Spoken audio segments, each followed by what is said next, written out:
നല്ല നല്ല കഥകൾ കേൾക്കാനും നമ്മുടെ ജീവിത വിജയത്തിനുമായി ഈ ചാനൽ ഒന്ന് സബ്സ്ക്രൈബ് ചെയ്തും ലൈക്ക് ചെയ്തും കൂടെ കൂട്ടുകാരെ.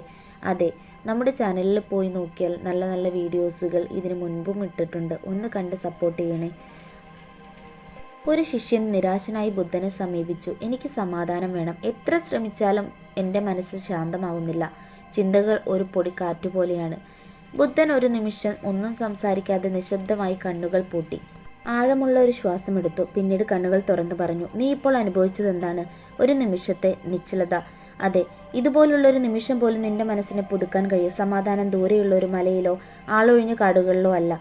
അതൊരു ശ്വാസം അകലെയാണ്. നമ്മൾ അതിനെ ഓർക്കുന്നില്ല എന്നതാണ് പ്രശ്നം. സമാധാനം കണ്ടെത്തുന്നത് വലിയ ധ്യാനമല്ല, ഒരൊറ്റ ശ്വാസം ശ്രദ്ധിക്കലാണ്. വെറുതെയല്ല ഇന്നത്തെ കാലത്ത് മെഡിറ്റേഷൻ ഇത്രയും പ്രാധാന്യമുള്ളത്.